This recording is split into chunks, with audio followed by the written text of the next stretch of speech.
Hi, my name is Jay Martin. This is a 1v1 game on Grassy, and I was very lucky to get a game against a very good player.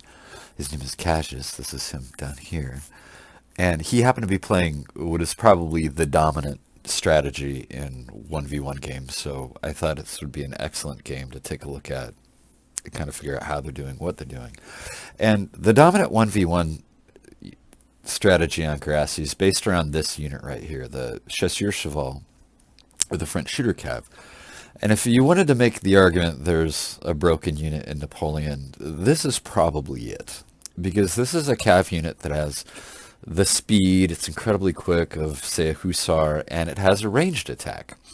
And you can do a lot of things with this unit, but what it really excels at is if you can bunch a couple of these up, and let's say that I have my line extended here, that's me, by the way. And so you get a couple of these shooter cav and you get them over on the flank, and you can really threaten my outside line unit. And then if you walk a bunch of line up that hopefully has an old guard in it, there she is. Right, so what this player wants to do is park some shooter cav on the outside of my line, walk an old guard up, and route my outside unit very, very quickly. And if you've watched all of my games, you've seen this used many, many times, and it's incredibly effective. And part of the reason for that is that the shooter cav unit doesn't really have a counter. You can form a square against it, but then three or four of them just park just inside of gun range, and they mow your square down while the old guard walks up and peppers your square. A lot of players, the only real way to you can't counter shooter cav other than with shooter cav of your own. And in a lot of games, I myself will just throw my own cav against it. Like, I just want to trade and get this unit off of the field, right? This is probably the dominant, tactic in 1v1 grassy games. And you're probably looking at this person's army and you're a little confused. You're like, why don't they have a center? And the reason is they're not interested in the center at all. What they're interested in is rolling up your flanks with the shooter cav and an old guard, right?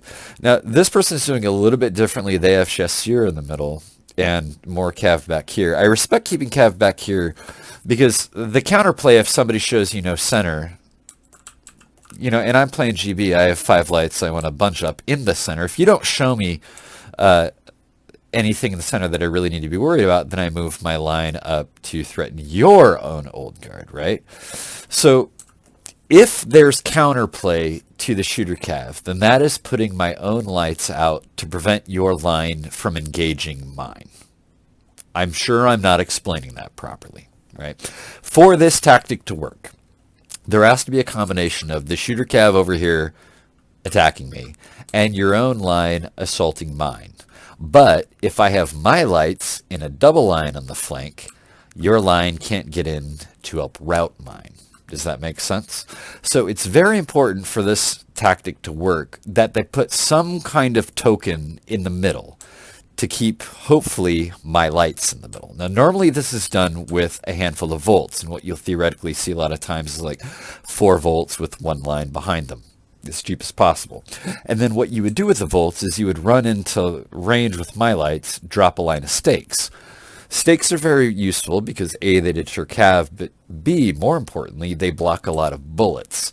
So what you'll find a lot of times is what the French player really wants to see happen is they'll predict I'll have all my lights in the center, which is kind of what I have. They'll run 4 volts up, drop a line of stakes, and just sit there and trade volleys with you that hopefully I'll run into the stakes. Hopefully the volts last 3 or 4 minutes, and we just both sides expend their ammo, and the French player gets a virtual advantage because you got 5 lines shooting against 4 volts. You probably got a line or 2 of yourselves back there. So they just kind of want to keep the center, they just want to keep something there is kind of what they want to do. And that kind of explains the let's call it weird. Why are they favoring the flanks so much? The reason for that is they want to do shooter cav, onto my outside line unit, which would probably be that guy right there. Now the counter to this, if we want to, it's not even a counter, but the way you break this up is with the range advantage. Okay, range advantage is very, very powerful on Grassy. right? The other thing that we're going to have to talk about is that eventually I'm going to have to kill this old guard. The best way to kill old guard is with lights. Because if the old guard is shooting back at you, you have a problem. All right? So the three chasseurs here also represent range for the French player, right? And the end game here is, let's say 10 minutes from now the Cav are all dead or whatever, but this dude's still got old guard in the field, right? I'm going to have to kill that old guard, and the best way to kill the old guard is with range. Look at how all my flags turned red there. That's just from the old guard being there.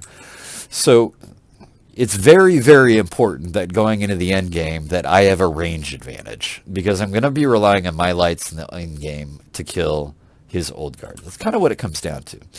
And currently his range on the field are these three chasseurs. Now, if you were paying attention, you notice this movement of my Cav. And what I want to do is trade my Cav for his lights and get his lights off of the field. You can see we're mixing it up already. He's already, harassing me with his shooter Cav. I think he made a mistake and actually got shot by my guys. Okay, so let's focus on the center. I actually make a mistake here. I make a lot of mistakes in this game, actually. I send my Cav in, and a mistake I make quite a bit is I don't pull my Cav out as soon as I should. So my Cav go in. They do a really good job of messing up his chasseur, and I should be pulling them out probably about now. I don't do that. First chasseur routes, should definitely be pulling this guy out. Second chasseur routes, should definitely be pulling these guys out, and I'm not doing that. He actually countercharges with his dudes in the center. That's probably a bad play. I make another mistake here coming up. What's going to wind up happening is both of my Cav units are going to die for two of his chasseurs, which is something I'm okay with. His Cav come in and do take some damage, not as much as I'd hope. Now, you watch, the dynamic is already happening right here. Like, he wants to engage with these units and pull this Cav down. There's an old guard in here somewhere. He did make a trade-off. He had to bring a handful of militia units. But the range of my lights is kind of hampering his ability to do that. Okay? Again, you'll see over here, I have lights that are threatening range on his line. So we can't get a real clear engagement on the flank because my lights are here. This is why range is powerful. Right? The trade-off between the mobility of the shooter Cav and the just brute route you effect of the old guard is that I'm able to shoot at him and he can't shoot back. I don't know if there's a theme to this game, but it's probably me kiting and taking advantage of range. Now, he makes another interesting play. I make a mistake here, and I do not square with the foot. So two Cav come in. If I square with the foot, this is a slam dunk for me, but I don't. There's, the volley from the shooter Cav. The real reason they're a pain is they always trade. Like, if these were Lancers and I had hit the square, then the guy would have just wasted two Lancers. But because they get that extra range attack in, they just always trade, which makes them very powerful. And what's going to happen is, the trade of the Cav, my Dragoons are going to wind up kind of trading. I make another mistake here.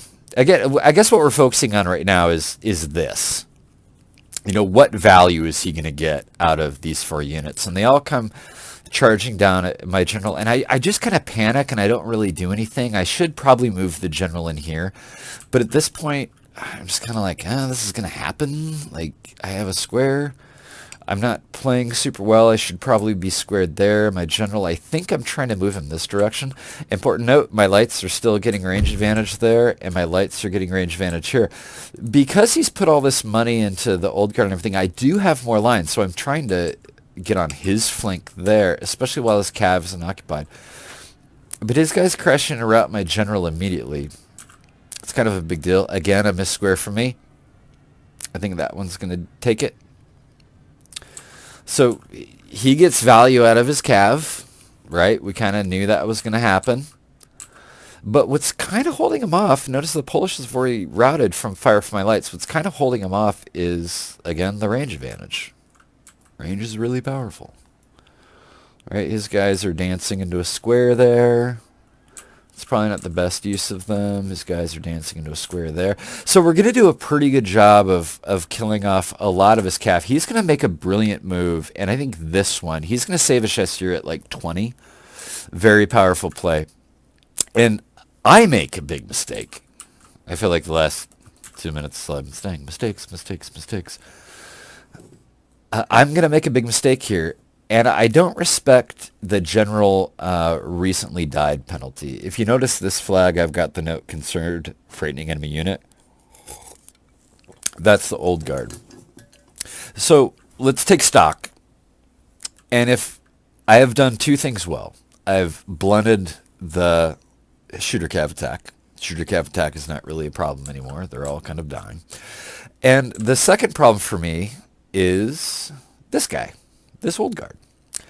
And there's another one right there.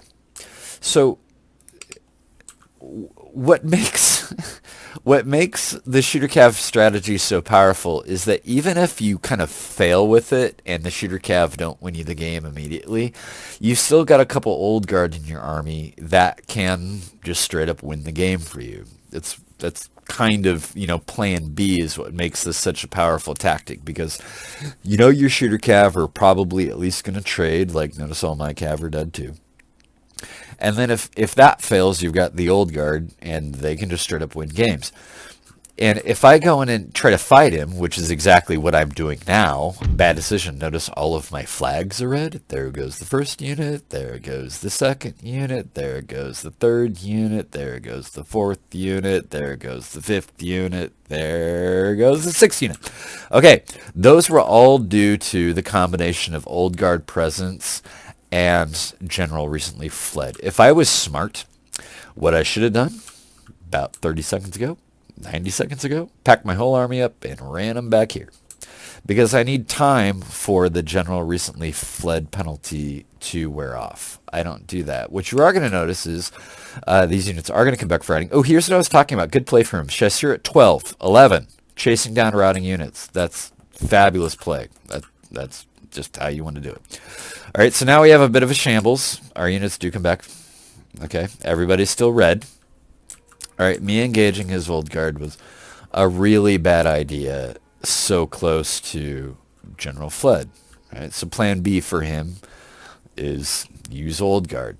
Right, if this guy I think was playing a little bit better right now, he'd be attacking me like helter skelter. If France right now really wants to push the attack because they want to take advantage of all these morale penalties that you can stack up, they've kind of wasted that opportunity at this point. Notice this unit, it turns green. And the truth is, I actually have more men than him right now. Like, if you look at this bar down here, I have a smidgen more men than him right now. So I'm getting a morale bonus for superior local force, or that I have more guys. So, let's call us hitting the end game here. What you're going to witness is both teams just need to reorganize their forces, and look at that. I have two lights that just, punched an old guard on the chin a little bit, right? My guys are turning green again. That's because that general penalty is wearing off. Old guard down to 60 and old guard down to 80. And the only thing that matters right now is how many men are in these old guard units. That is like the only thing that matters. Okay? If I kill the old guard, then I win. Right?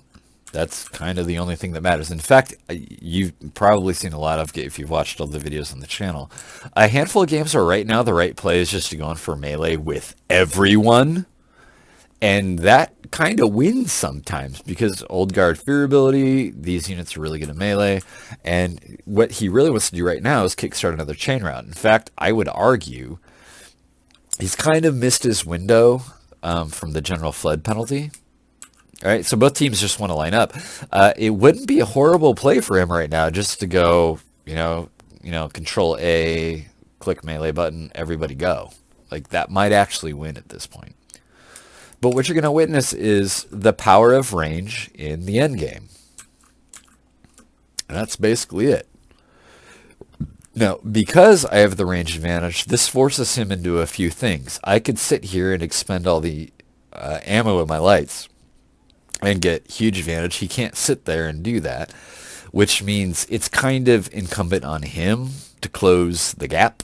Like, these units are going to have to make an attack. And, you know, the concepts go hand in hand. Like, because I have a range advantage here, that forces him to attack, which lets me kite, which only compounds the range advantage. So if you can get into this stage of the end game against the French player with 2 light infantry that are only missing 3 men between the 2 of them, you're in a really good spot. Really good spot. Okay, so we're going to watch it right now. Like, this dude's going to have to make an attack. Yeah, let's clicking a little fast forward here. Right, so end game here is we've killed all the cav, and our kind of virtual way of dealing with the old guard is to have more light infantry than you, or to have a range advantage over you. Right, and that was just it. He ran forward. I shot back with 5 units. He was only able to shoot back with 2. Old guard at 70. Old guard at 50. Sorry, I should hover over the unit card more or longer. Old guard at 50 right there. And there's going to be attrition. Old guard are making my flags red. Up here where he doesn't have old guard, my flags are green. And at this point on, it's just a micro game. Like, this becomes pure micro. Like, I need to be able to be sure that I shoot more bullets than he does. And it's just a lot of quick clicking and moving your units around. That's a militia at 40 that should be routing. Old guard down to 30. Old guard down to 47. Okay. He does decide to send his general in for charge. I swear, a little bit late. I'm not sure how relevant his general actually is. Like, if the general dies, I think that penalty is offset by the inspire effect of the old guard, which, again, I think is stupid. Old guard are arguably too good. I should actually play some games as France just so I can show how good old guard are. There's a Polish at 26 that isn't routing because that old guard's at 40. But this part of the game is kind of academic. Here's the first one. And I really have to get old guard off the field. If I can do that, I'm going to win. If that doesn't happen, then he's going to win. And, I mean, is there a science to it? Maybe. But it's sort of like the mechanics of these units, you know, defeat the military art. Like, it's just, hey, if that unit exists, it's going to win. Again, that's routed.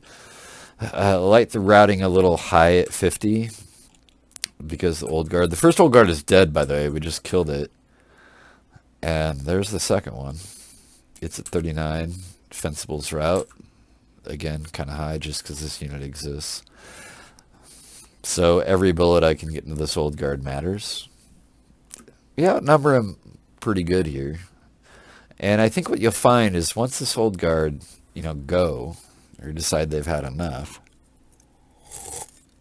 right there, they're out at 20. I mean, all I'm thinking right now is how powerful a cav unit, if I'd had it left. But the reason this strategy is very, very powerful is, we're kind of witnessing this. If the shooter cav succeed, then you win the game. If the shooter cav fail, then you've got old guard, and you can still possibly win the game. So, if you join a 1v1 Degrassi game against a Night Star player who happens to be playing France, this is probably what they're going to bring. Probably what they're going to bring. And the only way for you to win it is to attrition out their shooter cav, especially if you're playing GB or Prussia. Like, you just kind of have to attrition out their shooter cav. You probably are willing to trade your cav for theirs. It just makes the game really awkward, and your options are super constrained as the non-France player. Like, let's do whatever we can to get the shooter cav off the field, and then let's do whatever we can to get the old guard off the field. If you can pull that off, then you probably win, maybe. But he's still got a bunch of, Polish Legion out there that he can jack you up with. But that's kind of how that matchup goes. And I thought this was a really instructive game. Maybe I'll play a game with Francis Shooter Cav to show the flip side of it. But thanks, Cassius. I'm not sure how you pronounce that. What does the Z do? What does the Z do? But anybody, excuse me. Anyway, thanks for playing with me, and you all, thanks for watching. Had fun. Holiday weekend, everybody. Enjoy, Christmas and all that. It's good playing a game of Napoleon again, and I'll check you out in the next video.